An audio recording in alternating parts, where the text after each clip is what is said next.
Hey guys, this is Benny Ricciardi with rotocurve.com, and I'm here with our NBA plays for Friday, January 15th. There's a couple guys that we're going to highlight, a few that are going to be based on some injury news that we're going to have to look at for later, but these are some of the top options that we're going to be putting in a lot of our rosters today. So let's call up the slideshow and talk about who we like. The five guys we're going to be looking at today are Isaiah Thomas at 7,900, Eric Gordon at 5,300, Dirk Nowitzki at 6,300, Kevin Love at 7,100, and Joakim Noah at 5,400. The first guy we're going to talk about is Isaiah Thomas. He's in a paced-up matchup against a bad Phoenix guard defense. Phoenix has struggled against guards all season long, and they do play fast, so most teams have been outperforming their averages when they do go up against Phoenix. There's a little bit of a revenge game narrative here as Isaiah Thomas was traded from the Phoenix Suns over to the Boston Celtics, so I think he is going to want to have a good game here and show Phoenix that they made a mistake by getting rid of him, even though I think he is happier in Boston. He scored 35, 34, and 28 real-life points in his last three games, so he is being aggressive on the offensive end, looking for a shot, and he's very tough for guys to guard. He's low to the ground, very quick. He can get into the middle of the lane basically anytime he wants, and he's been a handful for anybody who's had to guard him on the other side. In those last three games, he's put up 40, 53, and 54 fantasy points, which has been a really nice return at a price of like 78, 7,900 where he is today.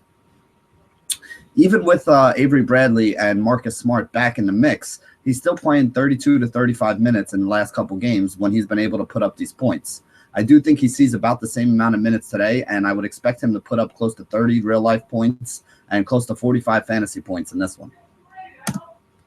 The next guy we're going to talk about is Eric Gordon at 5,300. He's favored by 2 in a high total game at 201. Gordon is a monster whenever Tyreke Evans is out.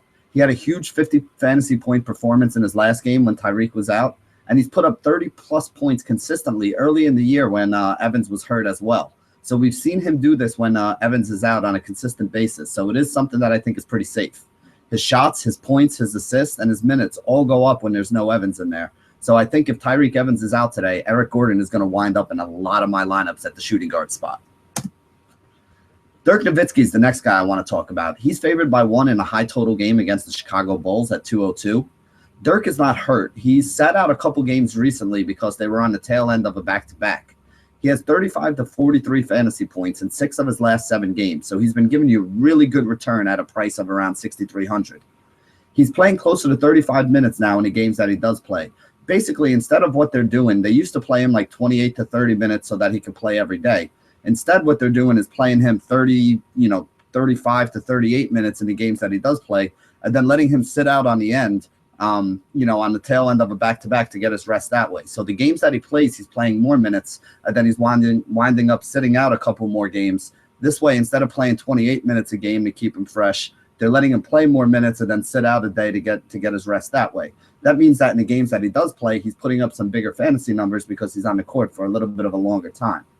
Power forward is one of the spots that Chicago's not great at where you can attack them. Point guard being the other one, really. So I do think that Dirk is in for a good game and a good matchup with a high total here, especially considering that he's going to see a few more minutes than he had earlier in the season in most of his matchups. And that's why his averages have been a little bit higher lately, and he's been returning really good value at 6,300.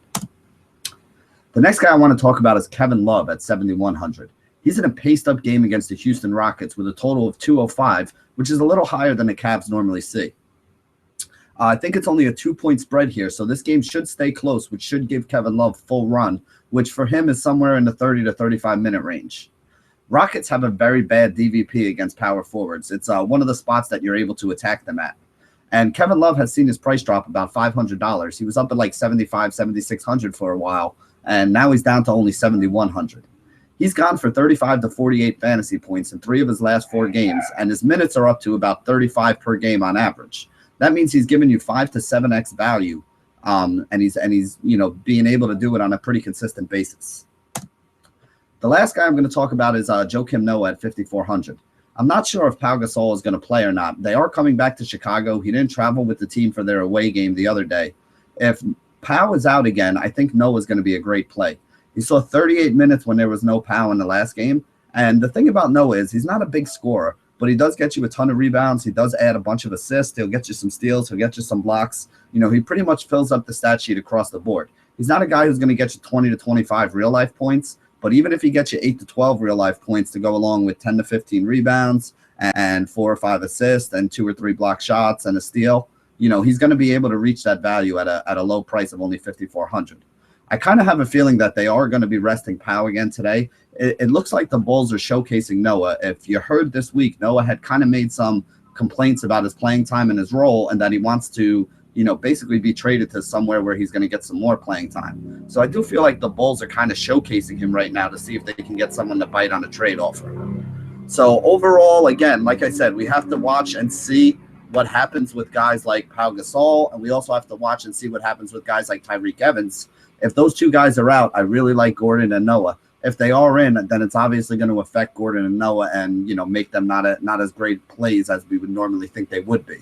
But for the most part, those are the 5 guys who we're going to have a lot of exposure to in both our cash and GPP lineups tonight. Based on how some of the injury news breaks, there may be some other guys that open up or some guys that come off the table. But as of now, those are 5 guys who I have in my early roster and 5 guys who I think I'm going to be building a lot of teams around. So thank you guys for joining us here at rotocurve.com for our DraftKings NBA picks for Friday, January 15th. And as always, stay classy, DFS.